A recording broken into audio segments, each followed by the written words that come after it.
I think you probably were in the same situation. And like me, you didn't know the terms or necessarily all the steps, but you've actually worked on projects before, even though you didn't have, as I said, all of the formal part of the training. And as an administrative professional, uh, you probably have had assignments. Somebody comes in and says, listen, we need you to do X. We need you to do Y. It's outside of your normal everyday duties, and it is kind of an extra add-on assignment. And maybe you were in charge of, say, moving the office or doing the logistics for a company-wide meeting, or maybe revising policies and procedures. And all of these things that we view as extra work are actually projects. And it doesn't matter what we call it, quite frankly. What matters is if we can follow some basic standard procedures, we're going to be able to do all of these extra assignments in a much better way, more efficient, more effective. So let's see what we're going to be talking about today. It's all, of course, about managing projects effectively. And the first thing we have to understand about a project is that a project is about solving some business problem. Now, this doesn't matter whether you're in the public, private, or nonprofit sector. It's still a business problem. It's something that the company needs or the organization needs to do. At the heart of everything is all about communication, collaborating and cooperating with other people, sometimes in other departments. We're going to talk about some simple project management tools, but we're not going to talk about the big, heavy-duty, giant project management tools that are out there. These are much simpler things that we can do, and actually, if you can work with an Excel spreadsheet, that may be all the tool that you actually need. And finally, we're going to focus on improving the results because continuous improvement is what it's all about. All right, so if we're going to be talking about project management, we better talk about what is a project in the first place. And at the bottom of the slide, you see that it says the Project Management Body of Knowledge Project Management Institute. Now, the Project Management Institute is an interesting organization. It's made up of project managers from all over the world, and they get together every few years and revise the basic steps of doing a project. They look for best practices. Things are always changing and evolving, and they put this together in a thing they call the Project Management Body of Knowledge. We shorthand that sometime, and we'll talk about the PMBOK. So what is a project? Here's how they define it. A project is a temporary endeavor undertaken to create a unique product or service. It's temporary because it has a definite beginning, middle, and end. See, it's not like our daily work that never ends. We continue to do those things over and over and over. This has a beginning, a middle, and an end. And it's unique because whatever we deliver out of this work, product, service, information, whatever it is, it's different from others that have been created. And then they add this interesting statement, projects achieve strategic needs outside operational means. And that's a fancy way of saying that our daily work, daily operations, are fine to get us along the path. But sometimes the organization needs something special, something else that is going to help it move forward and meet its vision, mission, and long-term goals, the more strategic parts of the assignment. And if we're the administrative professional who's asked to help, then we are that project manager. There's also another way, slightly different, of looking at a project, and it's definition that comes to us from a fellow named Joseph Juran, who was a big leader in the quality movement, and he said, a project is a problem scheduled for solution. And what's a problem? It's a gap between what we have and what we want. So it's a slightly different way of saying the same thing we just said about projects. And we're going to focus more on this aspect of the definition, as you'll see as we go along. So, every project has constraints, okay? That's just a given. It's a fact of life, if you will. And every project, I'm sure if we could go back and interview the folks who built the pyramids or the Great Wall of China, they would tell us that they had constraints, and they'd be complaining about the same things we complain about with our projects today. First of all, there's risk, and we'll spend a little time on that today. The schedule and the budget. Those are two things, in fact, that whoever assigns us to do this project, they're usually quite concerned with. Of course, the quality of the output of the project, making sure that it does what whoever the customer is for this, does what they want done the way they want it done. And of course, then the resources, and that includes us humans as well as other things. So, of course, we want to be successful in our projects. And that success or failure is not always so easy to achieve. Actually, many times big projects that have major impact are written up as case studies or written about in books. And one of the things we find is that very many of them fail. And of course, for most of the projects you'll be doing, we don't have a lot of formal data on because nobody ever publishes those as big studies. But what we're going to do is talk about some basics that'll improve your chance for success.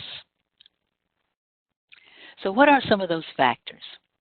Well, I've underlined the three very important ones. Coordination, especially of stakeholder relations. And stakeholders are people who have some interest in the project that you're working on. And we have to coordinate them. We have to get the information from them that we need to understand what do they really want from this. Of course, success criteria consensus. Again, a fancy way of saying that the requirements for this project that have been given to us by the customer, the person who we're doing this work for, that we have those that, in fact, the stakeholders, or certainly the key stakeholders, have all agreed that these are the requirements that we want. An initial over-optimism. Think about this, and this could be something you've worked on at work or something you worked on in something you belong to outside of work. And you've put in a lot of effort, you've accomplished something, and you say at the end of it, gosh, if I'd known what I was getting into when I first started, I would have said, no, this can't ever happen. It's not gonna work. It's impossible. And yet you accomplish it. So you have to keep that sense of over-optimism throughout the project, especially during those dark days of the project, because, and they're going to be them, if the project lasts for more than a week, I guarantee there are going to be things that are going to start going wrong. And you have to kind of maintain that optimism. We're going to overcome this challenge. We're going to get this done. Other things are having adequate structure and control, and that's essentially what we're going to be talking about today.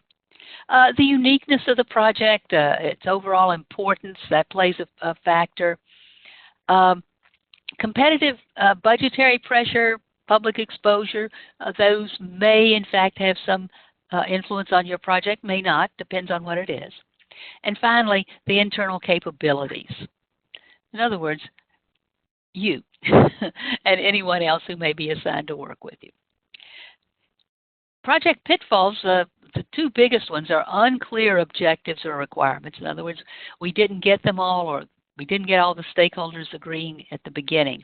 And that will just plague you throughout any project. And lack of effective communication. Now, there's some other things. Lack of senior support or a change in the business priorities. And in today's fast-paced world, that one happens probably more than ever and more often than not. And guess what? We don't have any control over that. The organization's priorities change. A new competitor pops up. Something happens in the external environment.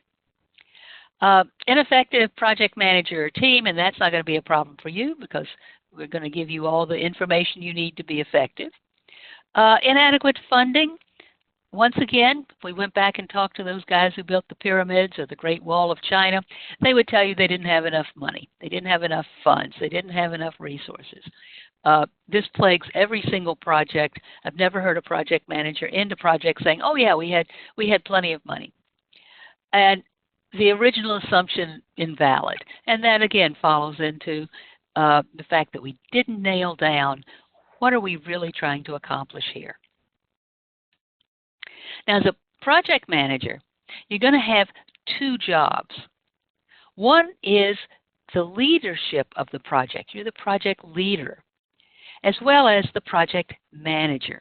So as the leader, it's your idea to keep everybody, it's your main function to help people understand what is it we're trying to accomplish and keep everybody focused on going in that right direction of meeting that ultimate goal. As the project manager, then you're expected to put together a plan, carry out that plan, organize people, and this may include some of the stakeholders to work with you. You probably have to make a report to someone, usually your boss, about progress with the plan. You're going to stop and evaluate your progress, and sometimes that means you have to replan. You didn't quite meet your schedule or your budget that you expected to, and more in that vein. So those are the two basic aspects of your job. Keeping people focused and going in the right direction, and then making sure that you've got a plan and you're following it. And of course, you're going to follow some established processes to manage projects and operations. Sometimes these are called standard operating procedures, SOPs. But basically, it's the steps of the process. It's we do this, then we do that, and then we do the next thing. And the process is important because if we follow the same steps every single time, we're going to have consistency. And if we have consistency, then we can predict what's going to happen, how long it's going to take, and so forth. And once we have that predictability, we can measure things. See, the problems arise from inconsistency, from not following a process. And sometimes folks try to do this with no process whatsoever, ad hoc, and then the only thing we've got to rely on is hoping for the best. And I'm here to tell you, when it comes to projects, hope is not a strategy. Because, see, we get into this reactionary firefighting mode. And, of course, that's what we want to avoid. So here's the basic project management life cycle. And as I mentioned, we have a beginning, a middle, and an end. And at the beginning, we have what's known as the initiating stage, and we'll talk a little bit about that.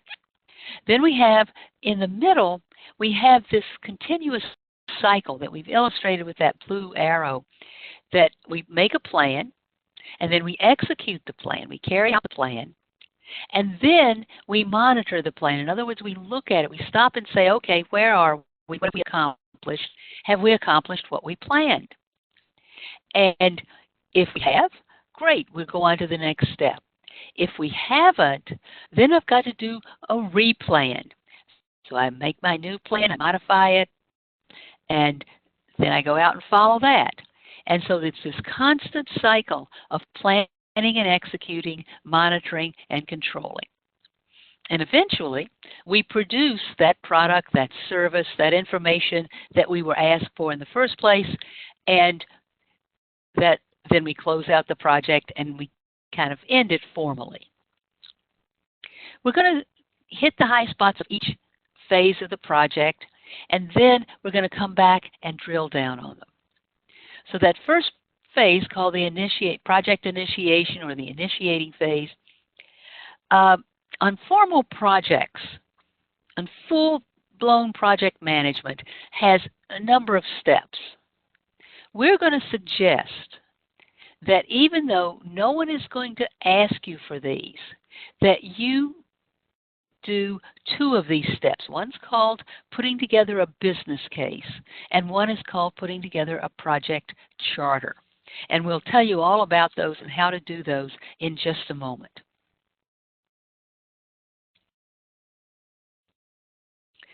Then, of course, we get into creating the plan, and we're going to have a plan whether or not we have a team or anyone else assigned to this. In fact, sometimes we need to create a team with some of those stakeholders we were talking about. But the whole point is to put together that plan. You know, on that first project I worked on that my manager kind of came in and dumped on me after lunch that day, I had to go and get information and cooperation from the folks in our IT department, from our finance department, and from the customer-facing department that was ultimately requesting this. So I had to create that plan with their input. James Lewis has written a lot about project management, and we're going to give you some references at the end today. He said the reason for these failures, and he's talking about project failures, he said the reason for these failures is inadequate project planning.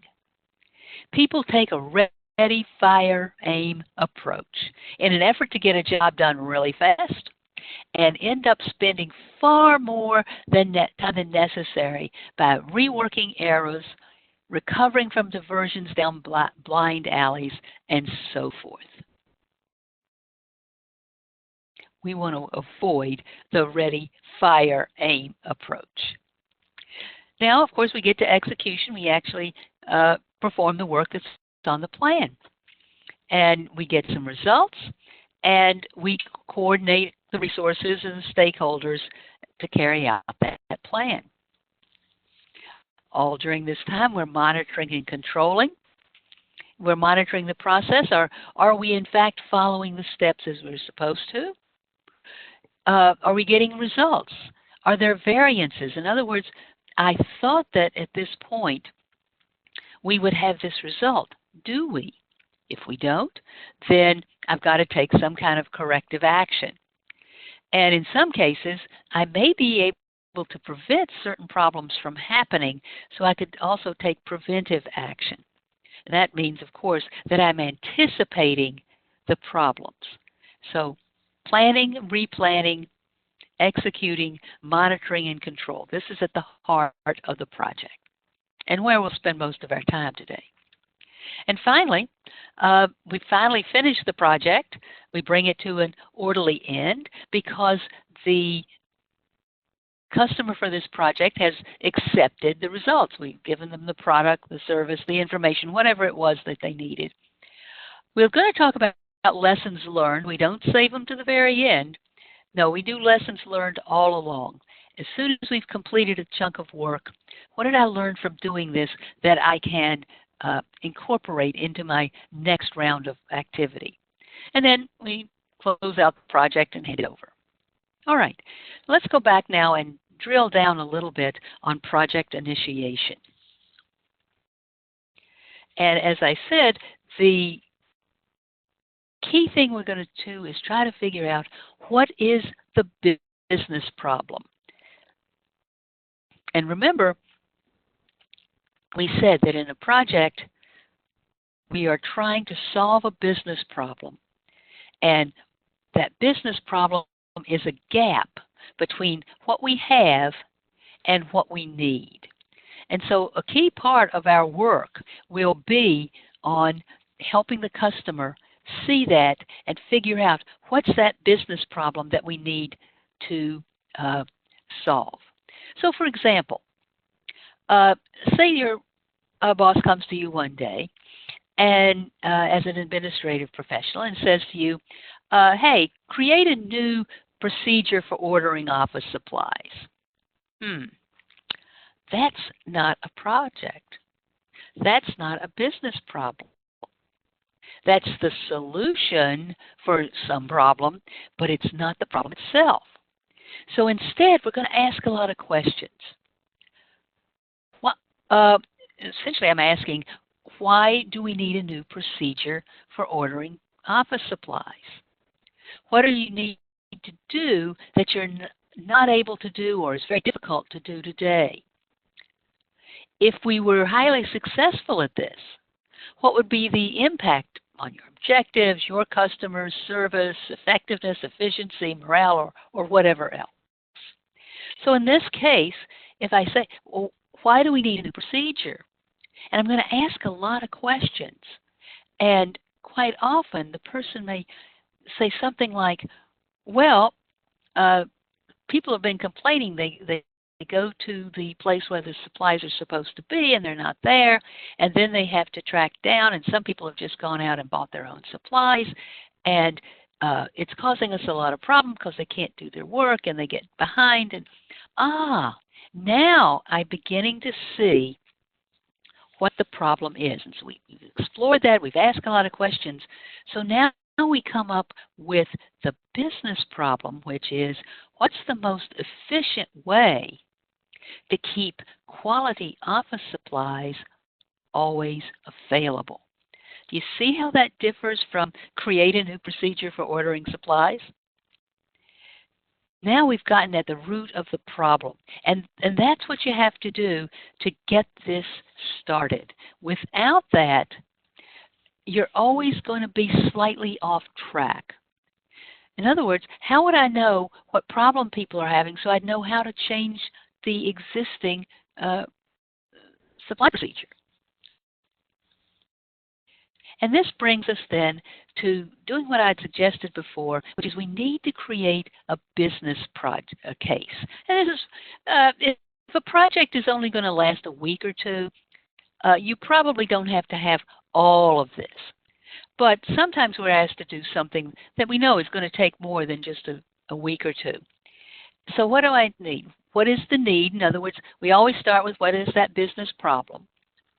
And then how are we going to solve that problem? What kind of options do we have available for solving the problem?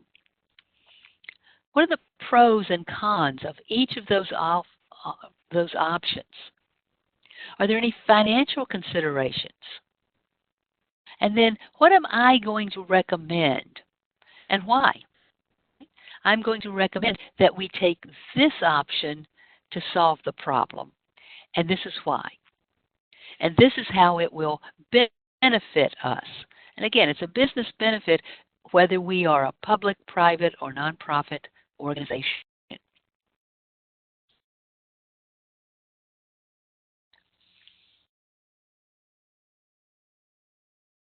Now, we mentioned this earlier. What if there's no team? Well, then we're going to build a virtual team. And you have to think about who will I need to work with to be successful. And I want to talk to them and I want to involve them in the planning so that they will cooperate, obviously. Remember, these folks in other departments are busy like us. They're running like little hamsters in the wheel. So who do I need to get information from? And in my case, as I mentioned, I had 3 other departments that I had to coordinate almost everything with. So I went around and I talked to the people that I was going to work with there, and I got their input. And I thought of them as my virtual team. Now, they didn't think of me as their team leader or that they were on the team. But because I came and I coordinated with them, I didn't just show up one day and say, oh, by the way, I need this information by 4 o'clock this afternoon. No, I had talked with them in advance. They knew what information I needed, what I was going to do with it and why, and how important it was, and how it might affect them. And we'd had that discussion much earlier. All right, so let's talk a little bit about that, building that virtual team. And it's really all about building relationships. So I'm recruiting other people to my team through the relationships that I'm building with them over time. And I always started by asking for help. Say, listen, I need your help to get this done. What's the best way for that to happen? And then I consulted them on the tasks that we were going to do, on decisions, on scheduling. All of that I involved them in. Occasionally, we could actually meet together. And this is true today. Of course, we have all kinds of tools. You don't have to, if you don't all dwell in the same physical space, we have tools like we're using today where you can actually have meetings online. And the key to everything, communicate, communicate, communicate. So, I've been talking about stakeholders. Who are the stakeholders? Well, these are any individuals or organizations within your organization that are going to be impacted by the project or have an impact on the project. Now, how do I figure out who these people are? Well, I ask some basic questions. Who benefits from this? Well, in the case of having a better way, more efficient way to order the supplies, everybody that accesses those. Who's going to be impacted positively? So obviously people who are doing this. But who may be impacted negatively? Who may oppose this or even resist it? That's a key question. Who, in fact, may feel threatened by it? Are there any hidden agendas out there that I know about? So the project management key, your key skills as a project manager are figuring out, understanding the expectations of all these different stakeholders and then being able to convert them into the requirements for this project. And there are two particular aspects of the stakeholders that we're going to focus on. And this is going to be our first tool that we're going to use. And we want to do this as early as possible. And sometimes on a longer project, it could change as we go along. But I want to know how much power over this project does this particular stakeholder have, and how much interest do they have in the project.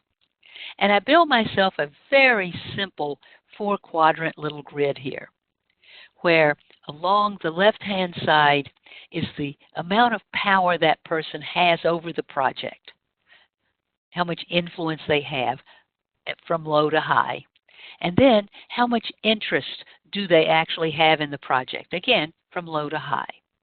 And what I'm going to do is I've asked myself these questions, I've figured out who these stakeholders are, and I'm going to take the name of each stakeholder and put it in one of these quadrants. People with high power but low interest. People with low power and low interest. People with low power and high interest. And people with high power and high interest. And once I've done that part of the analysis, now I'm going to figure out how am I going to interact and work with these people. So let's go back up to that upper left-hand corner again. So these are people that have high power, high influence, but relatively low interest in the project. But they come and tell me to do something or make some modification. I have to comply, right? Because they have the high power. There are people who have not much power at all and not much interest. They're down here in that lower left-hand corner. And so I'm going to keep an eye on them because, as I said, over the course of any project, people's level of interest may change, or their level of power may change if they move into a different job category. Then there are the folks who have low power but high interest. And I'm going to keep them in the loop. I'm going to keep them informed. And by the way, over the years, I have found these can be some of my most important allies on my team. Because of the fact that they have some high interest in the project, even though they don't have power over the project, they're often willing to work with me, provide me with more information, spend a little more time than some of the others. And then finally, the folks with high power and high interest, and this, of course, is whoever gave me the assignment, the project sponsor, maybe my boss, and whoever.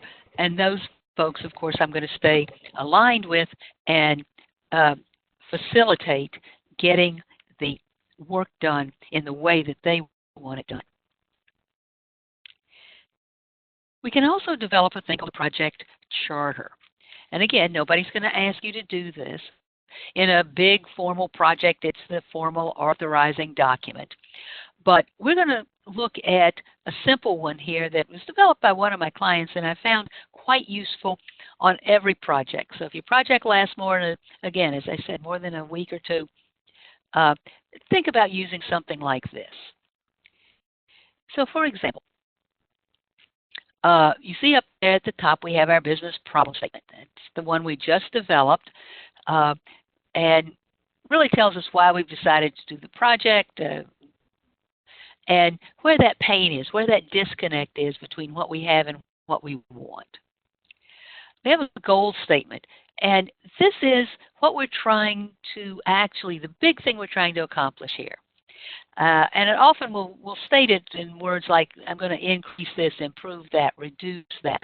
And I think we said before, this project was about improving the effectiveness of the supply ordering process, right? And it's some way to help us measure this. At the very bottom, we have a simple project plan, and we write, in this case, this project is going on over a 6-month period. They have labeled some phases, not important what they are, feasibility, kickoff, define results, and so forth. And they're going to start this project on the 1st of January. They're going to have that kickoff on the 25th of January. Throughout February and March, they're going to be defining the results.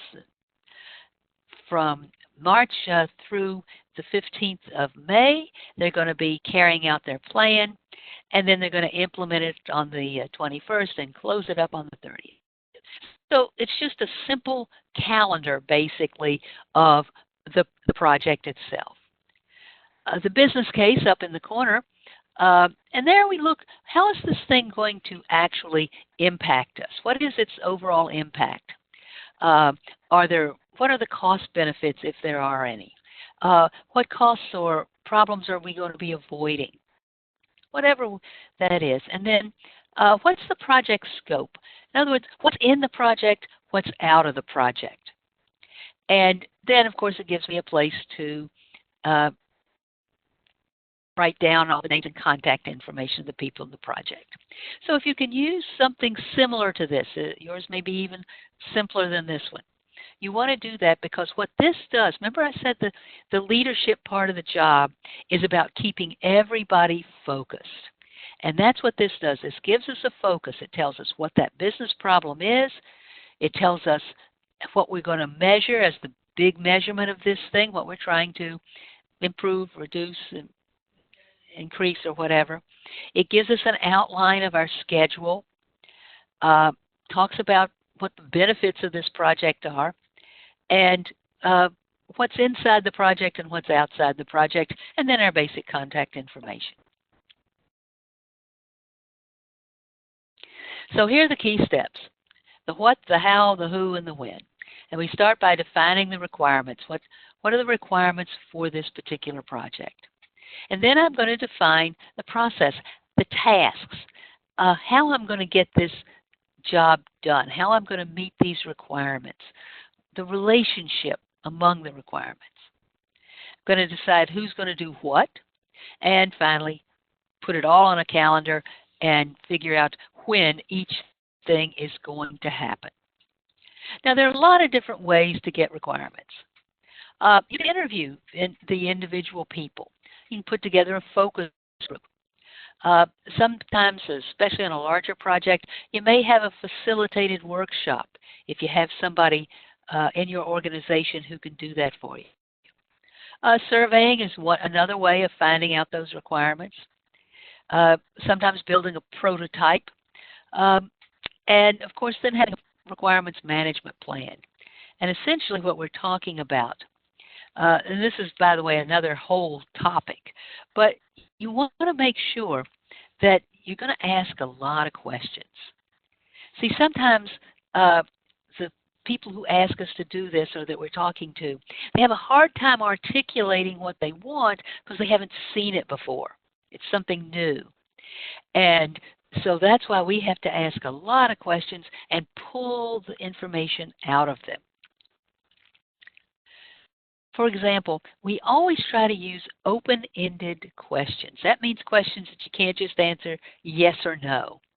And so, for example, what are some of the impacts of not having the supplies you need when you need them?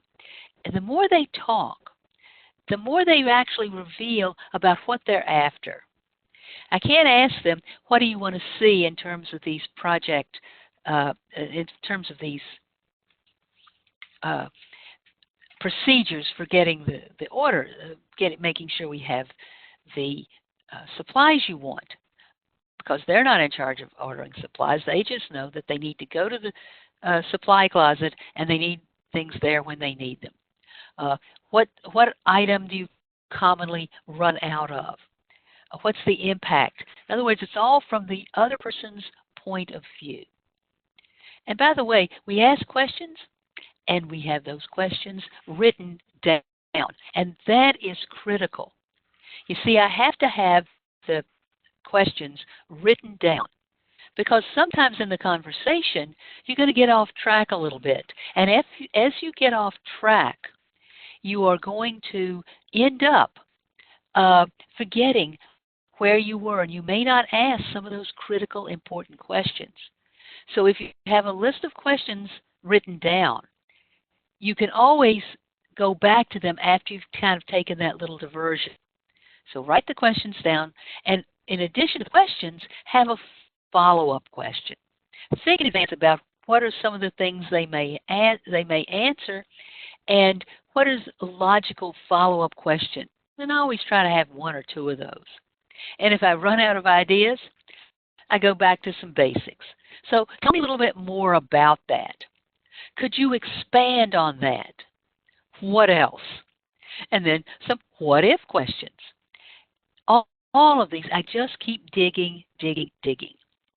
Because if I don't get all of the information now up front, believe me, it's going to come back to bite me later in the project. Now, this is one of the problems we're going to run into. It's a given. And that is that people are always trying to add things to the project while we're in the process of doing it. And I've illustrated that here with a lily pad, a pond full of lily pads. And at the bottom of your screen, I have a big lily pad that says, Project, Solve Business Problems. Okay, that is what is involved in this particular project of improving the way in which we supply people with the office supplies they need. And everything else, all those other lily pads are outside the scope of this project. I'm separating out this project from other ideas, issues, needs, etc., because this is the project I'm working on. And I need to fully define it. People are always going to say, well, as long as you're working on the office supply procedure, could you also work on this? No, that's going to add to the scope of the project, and it's going to make it hard for me to finish on time and within the budget I'm given. So the scope statement has all kinds of things involved in getting to that point. And it includes those project objectives, those things that we are trying to accomplish with this project. We have some sort of measurable success criteria, in other words, requirements. We've got our schedule, our cost, our quality targets. And then I'm going to describe the scope. This project includes this. It excludes that. Along the way, the deliverables. For example, maybe one of the deliverables is midway through, I am going to have a review of our suggested new procedure. And I'm going to review that with all the key stakeholders. Maybe I'm going to run a pilot project with one department. So that's another deliverable. What comes out of the pilot project where we try the new procedure out and we work out any of the kinks.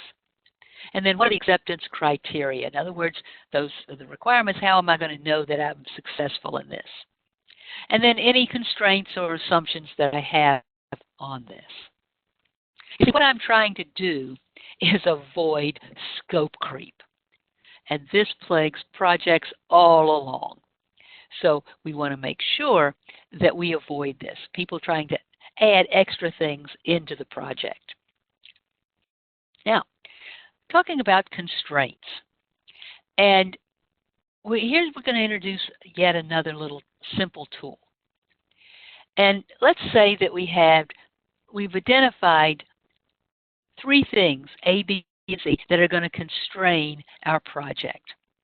And I'm going to look at them on two different criteria. One is the impact overall of this constraint. In our situation, what is the impact of this constraint? And what is its importance in this particular project? And in both cases, I'm going to use a simple 5-point scale, where 1 is very low, 5 is very high. So now I'm going to go and analyze each one. I'm going to say, for constraint A, what's its impact? And I'm going to give it a score of 1 to 5. And what is its importance? Then I'm going to go to constraint B and do the same thing. It's very important that I go across the rows and analyze each constraint separately. Not kind of try to do impact on all of them and then come back and do importance. Because when you do that, without meaning to, you end up comparing them to one another. And that's not what this tool is designed to do. So, here we did. So constraint A, we said the overall impact of that particular constraint is 2, which means it's low. But its overall importance in this particular project is a 4, which means it's high. Constraint B, in general, has a very high impact, 5. But its importance is medium. It's kind of in that middle. And finally, constraint C has a high impact of 4, and for this particular project, very high importance of 5. And now that I've done the analysis, I simply multiply the impact score by the importance score, and that gives me the level of that constraint. So constraint A turns out to have a level of 8. In other words, 2 times 4 is 8. Constraint B comes out at 15, and constraint C, 20. Okay, so what? What do I do now? Now I have to decide which of these constraints am I going to have some special steps in my project in order to take care of them. All right? Which ones do I choose? All right, I'm going to give you an answer you do not like. It depends. And it does, because see, your situation is different from everybody else's.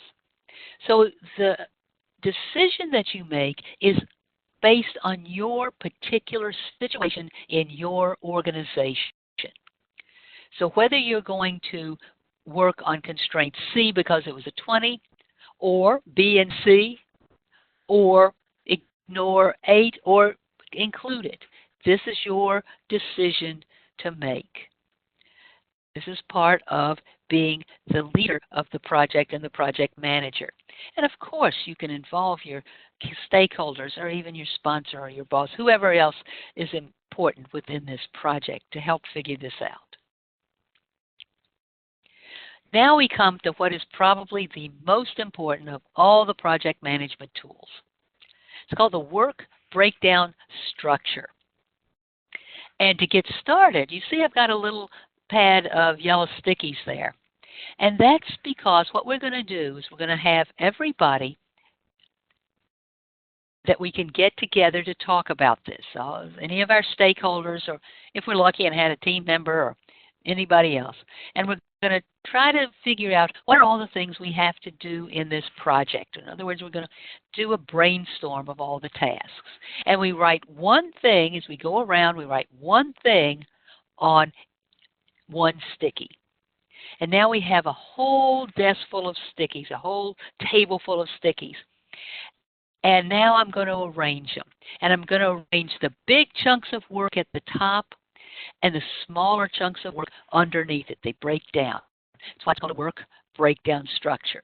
We go from the big tasks to the smaller tasks that are part of that. Let's see how that might look.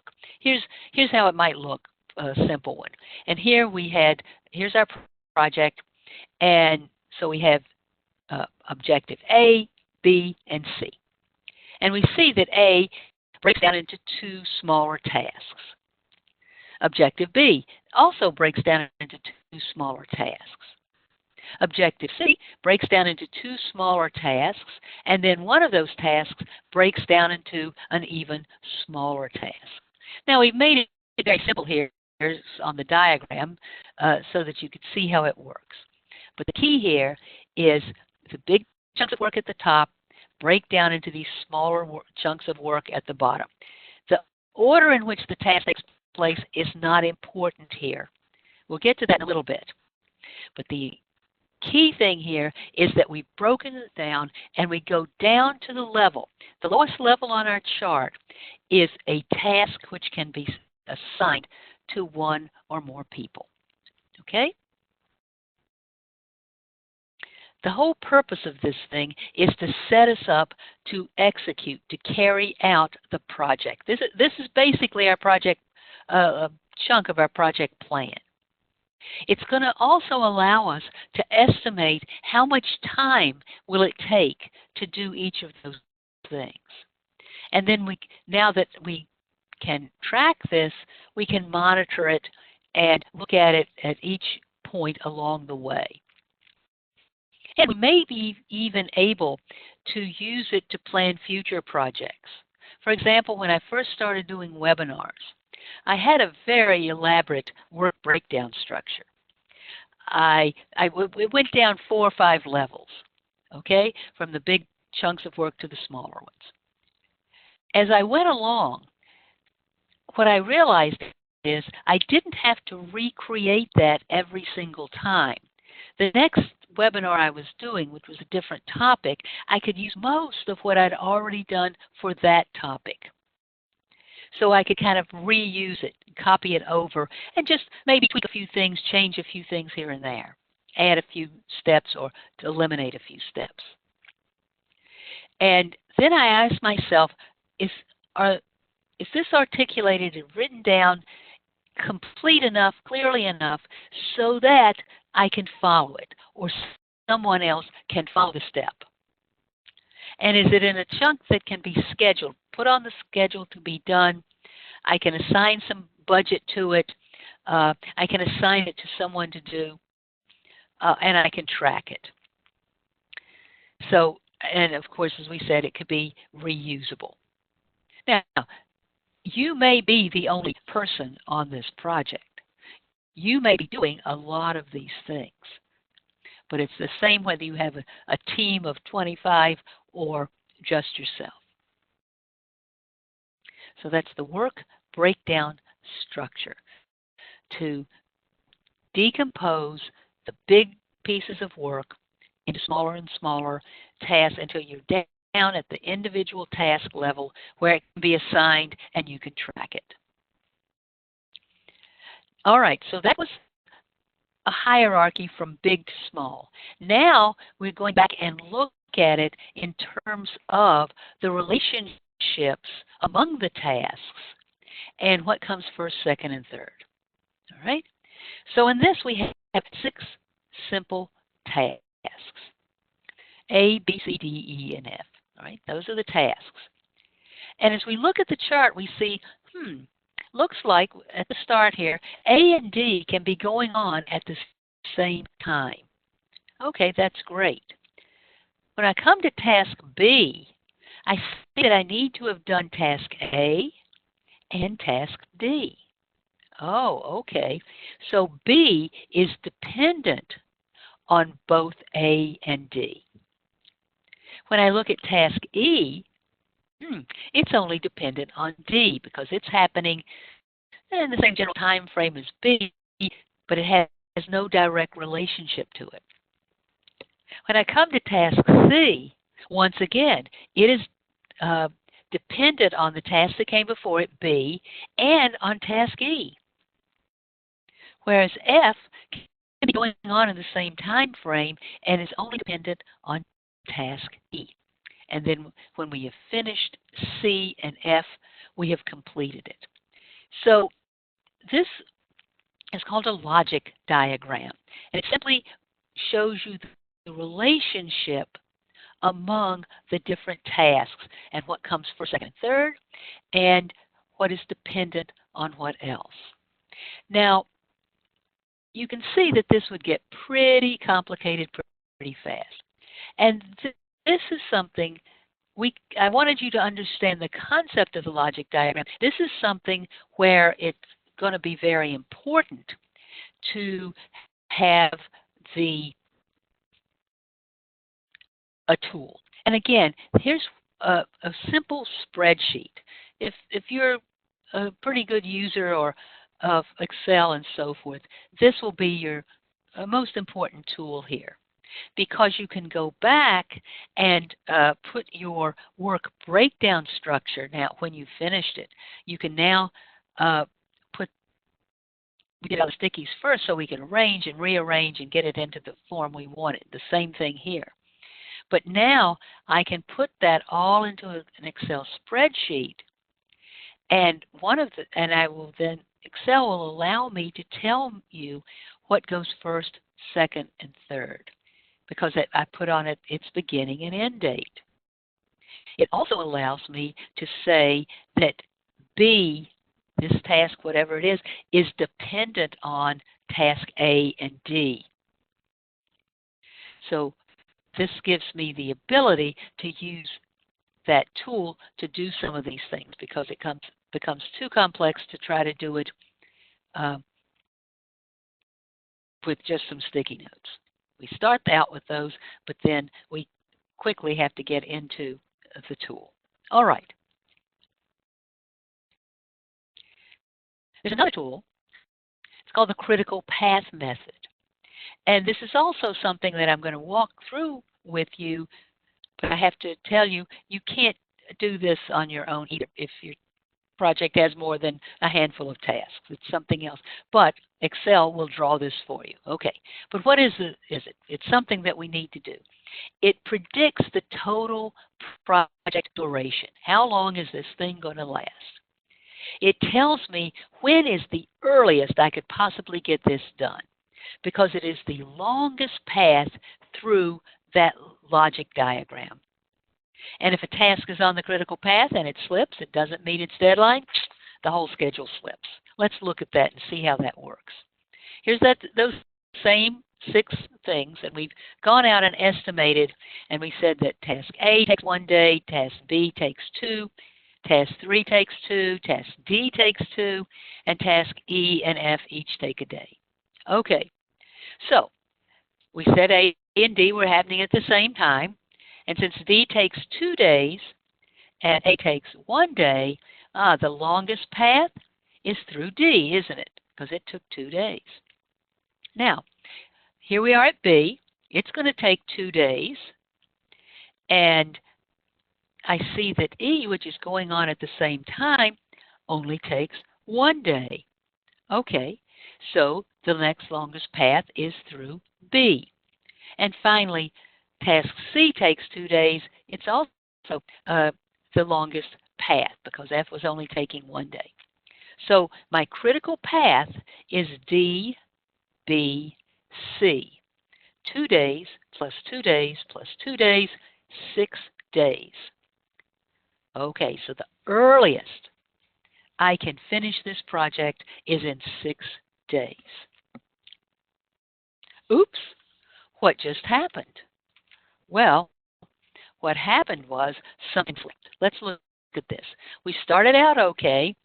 We went through D, okay, but I didn't go to task B as the next place on that path because task E, which was taking place at the same time as B, now takes 3 days.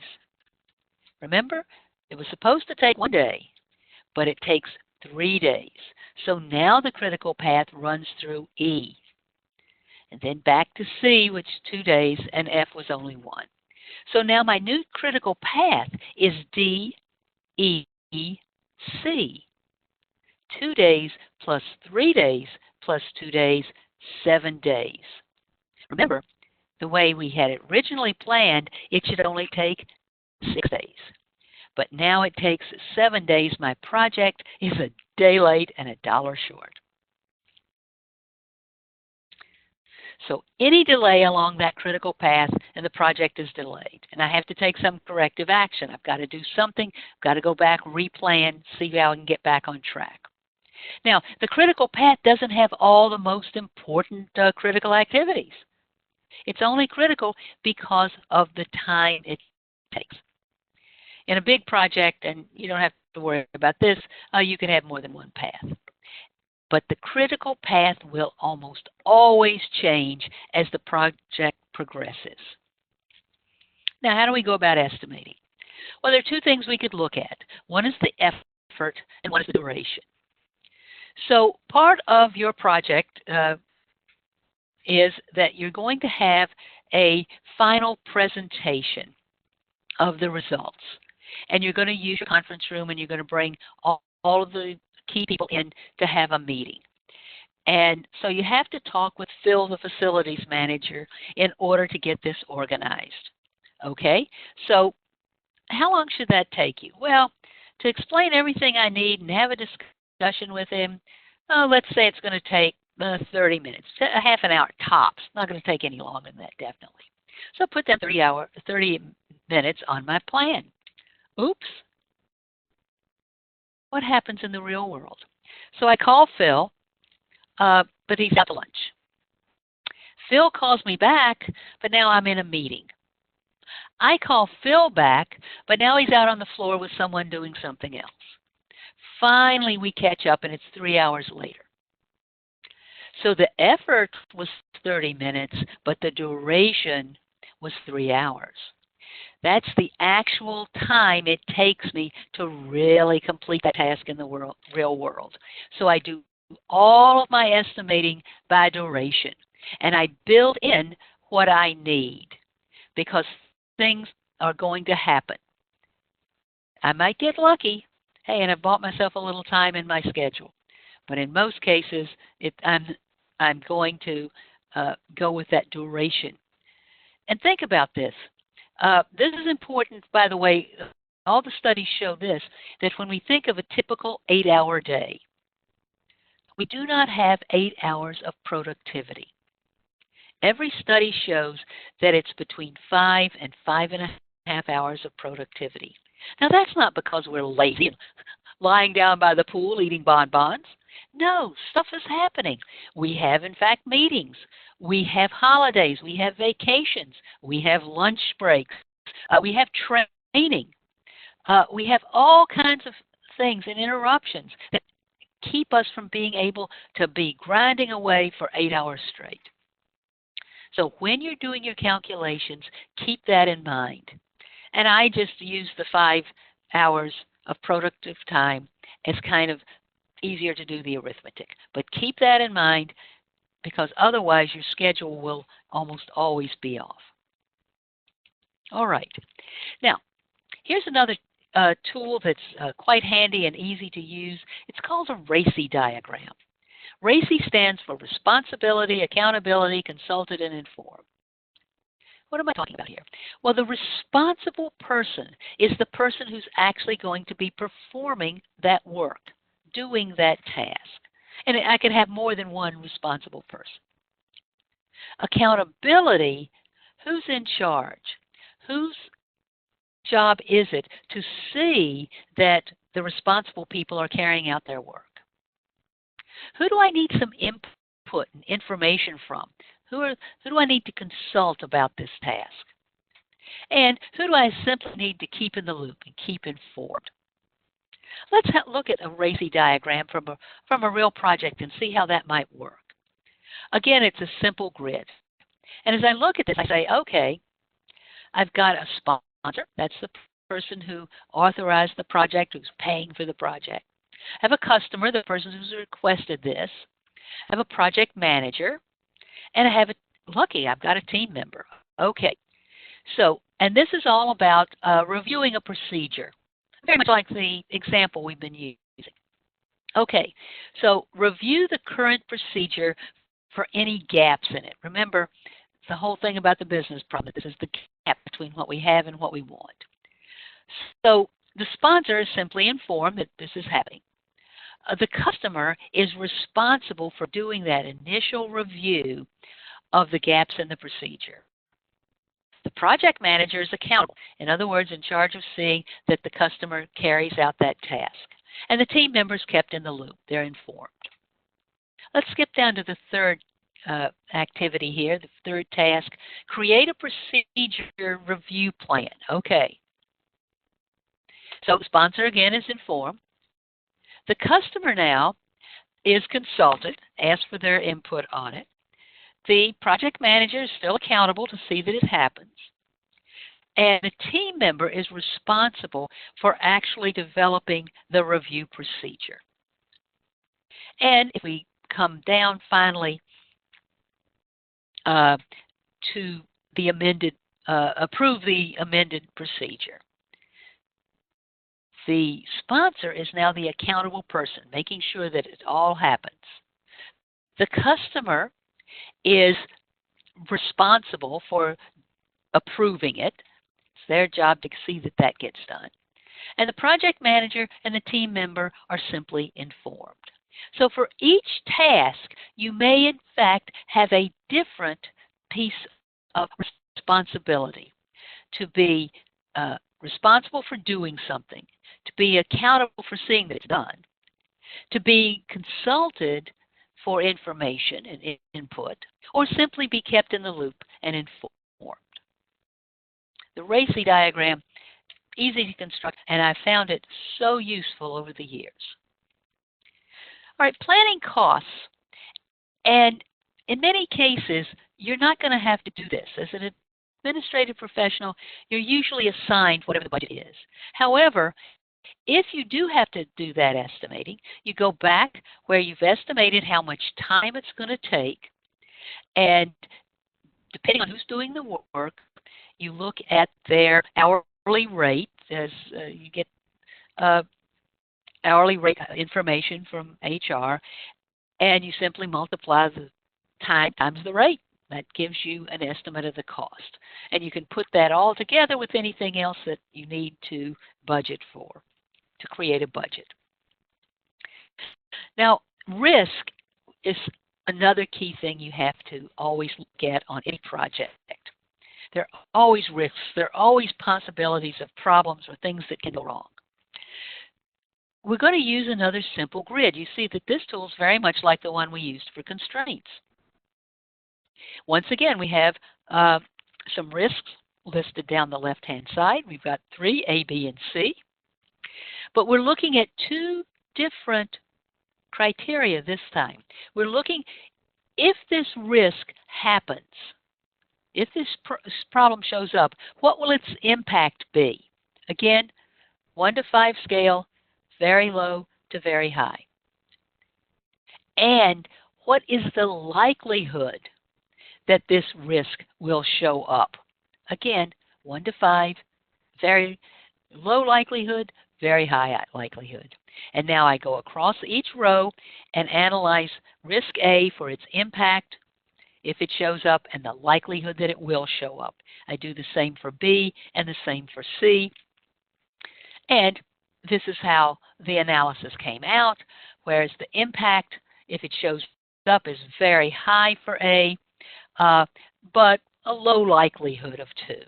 For B, a moderate impact if it happens of 3, but a high likelihood of 4. And for C, low impact, very low likelihood. And once again, I do the arithmetic multiplying impact by likelihood. I come up with my level of risk. So risk B looks like the biggest one at 12, risk A at 10, and risk C at 2. What do? It depends, because it depends entirely on your specific real-life situation. What's going on in your operation? And so I decide which, if any of these risks, I'm going to have a special part of my plan to deal with. And you make that decision, and you go back now to your work breakdown structure and add to your plan managing the risks. And you put one of these legs on for each of the risks. Number 1, how am I going to track the risk? That becomes one task. And then, what is my plan for dealing with that risk? I have to mitigate that risk. So I have to have a contingency plan. That's another task, write a contingency plan. If, in fact, it shows up, then I've got to go down to the next level. I need to implement that contingency plan. So the risk comes right back onto my work breakdown structure. So finally, I come to my final schedule. And so I've got my project charter with its scope statement, defining that gap between what we have and what we want. I've got my work breakdown structure that has all of my tasks on it, that has which task comes first, second, and third, and at which level. All of those basic activities, the individual tasks. I've got a logic diagram. I figured out how long each task is going to take. I figured out who is going to do which task, and I've put a schedule together. All of that is now integrated, and I have my full project plan, and I'm ready to go. Now all I have to do is implement it. And I'm going to communicate that plan. Again, if for most projects, if I put it in a nice Excel spreadsheet, I can share it with the other stakeholders as necessary. And then, as we go through the plan, we're going to meet and discuss what we've done, what we've actually accomplished. And I'm ready to do my plan, follow my plan, and do it. Now let's look at those progress review meetings. And this again, I can't overuse my stakeholders. They have full-time jobs too. They're busy. But I do want to get them together either in real life in a conference room or through one of the electronic means. And I want to discuss this. Essentially, I'm looking at the progress against the plan. What were we supposed to do during this period of time? What have we actually done? Where are we on schedule? Where are we off schedule? And then we're going to do lessons learned at every single meeting. And if I have some milestones, as we mentioned, we might have a milestone when we finish the first preliminary procedure. We might have another one when we complete a pilot using the new procedure. And then we'd have a final look-see when we've rolled it all out and what kind of results are we getting. And at each level, we're going to do the lessons learned. And of course, if we have to replan, we will. And just to quickly review running a good meeting. When you send out that agenda, and you need to send that agenda out ahead of time, it should have the times on it, and you should circulate it to everybody involved in the project at whatever level, based on who's working on what. But every agenda has to have a purpose. There's got to be a purpose for the meeting. The purpose is not, hey, it's Thursday at 10 o'clock. No, the purpose is, what are we going to accomplish in this meeting? In this meeting, we will review and modify the proposed new office supply ordering procedure. It's going to start at 9:30, and I'm going to start it at 9:30. It's going to end at 10:30. We start and end on time. The agenda is going to keep us focused. We keep coming back to that. And when people want to get off on something else, you can always put it on the parking lot and say, okay, that's not going to be discussed today. We will come back to it. And then at the end, the action plan for the meeting. Not Mary said this, Tom said that. No, Mary is going to do this by this date. Tom's going to do this by that date. It's an action plan, not minutes as such. So what kind of things can we monitor? Well, we can look simply. The easiest thing is, does this deliverable meet the requirements? Is it the quality check? Does it do what the customer expected it to do? Have we had some scope creep? Are we still in scope? Have any of the risks shown up, and did they have any impact? What kind of feedback are we getting from other stakeholders? How about the schedule and the costs, the actual versus the planned? And do we have to make changes, and how are we going to decide which changes to make? You see, Murphy's Law goes beyond things seldom go as planned. Murphy said, whatever can go wrong will go wrong. And some people say Murphy was an optimist. There are always going to be changes in scope, estimates, and actuals are always going to differ. There's always going to be stuff happening. So I have to be ready to plan, monitor for the risks, monitor for progress against plan, and replan. Probably your most important abilities as a project manager are to adjust and adapt. If you're a rigid person that can't have any changes, you may have a little difficulty being a project manager. Seriously, we always have to be flexible. No project ever goes off 100%. All right, so now eventually we come to the project, and the product is accepted. In other words, we have finished that new procedure for office supplies, and the person who ordered it up, who asked us to do this, has accepted it and said, yes, this new procedure is acceptable. We've met our objectives. We've shown during the pilot project and the following up that, in fact, things are more efficient. People are getting what they need when they need it. And, of course, projects can always close for negative reasons, but that's not our job here today.